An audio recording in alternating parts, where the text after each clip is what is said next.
আজকে আমি আপনাদের সঙ্গে ভোলা মাছের তেল ঝাল রেসিপিটা শেয়ার করব। এটা খেতে এত সুন্দর হয় যে গরম ভাতের সাথে আপনি এটা দিয়ে এক থালা ভাত খেয়ে নিতে পারবেন।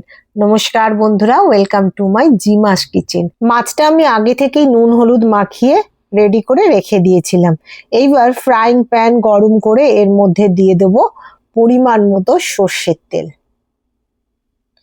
সর্ষের তেলটা যখন খুব ভালো করে গরম হয়ে যাবে তখন নুন হলুদ মাখানো মাছটা আমি এর মধ্যে ছেড়ে দেবো একটা একটা করে।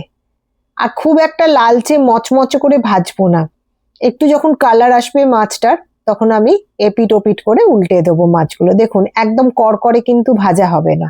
কড়কড়ে ভাজা হলে মাছের মধ্যে ওই ঝোলের জুসটা ঢোকে না। আমার মাছগুলো এপিট ওপিট করে আমি ভেজে নিয়েছি।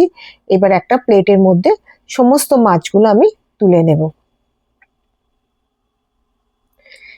এবার অবশিষ্ট যেই তেলটা পড়ে আছে এটা খুব ভালো করে একটু নাড়াচাড়া করে নিয়ে এর মধ্যে দিয়ে দেবো আমি হাফ টিস্পুন মতো কালো জিরে আর দুটো কাঁচা লঙ্কাকে আমি ফাটিয়ে দিয়ে দেবো।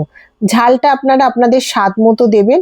আমি এখানেতে দুটো কাঁচা লঙ্কা দিয়েছি, আপনারা চাইলে আরো দুটো চারটে দিতে পারেন। এইবার ছোট্ট একটা টমেটোকে আমি কুচি করে রেখেছিলাম, সেইটা দিয়ে একটুখানি তেলের সঙ্গে নাড়াচাড়া করে ভেজে নেবো।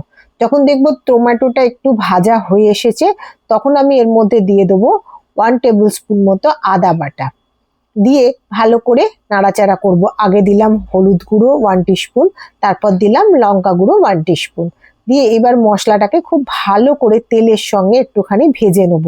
এখনো কিন্তু আমি জল দিইনি। এইবার অল্প একটু জল দিয়ে সমস্ত মশলাটা কষাতে থাকবো যতক্ষণ না মশলা থেকে আদার কাঁচা গন্ধটা চলে যায়। দেখুন ভালো করে নাড়াচাড়া করতে করতে আমার সাইড থেকে তেল ছাড়ছে, শুকিয়ে এসেছে। এর মধ্যে পরিমাণ মতো লবণ দিয়ে দিলাম। লবণটা আমি কিছুক্ষণের মধ্যেই দিয়ে দিই, কারণ কি টমেটোটা গলতে খুব তাড়াতাড়ি সাহায্য করে লবণ দেওয়ার পরেতে। একটু নাড়াচাড়া করে আমি একটু তাড়া আছে বলে খুন্তি দিয়ে টমেটোগুলোকে একটুখানি ঘাঁটা ঘাঁটা করে দিলাম।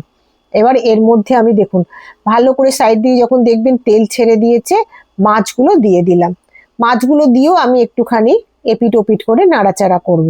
তারপরে আমি জল দেবো। আগে আমি দুপিট ভালো করে এই ঝালের সঙ্গে মাছগুলোকে আমি নাড়াচাড়া করে নেব।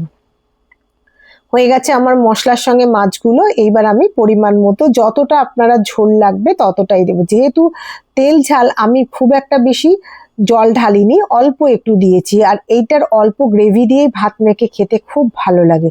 এবার এক পিঠটা যখন ফুটে যাবে তখন মাছগুলোকে আমি উল্টিয়ে দেবো। দুপিটি আমার মোটামুটি ফুটে গেছে, ধনেপাতা ছড়িয়ে দিলাম। অসম্ভব সুন্দর হয়, একবার হলেও বানাবেন, আশা করছি ভালো লাগবে।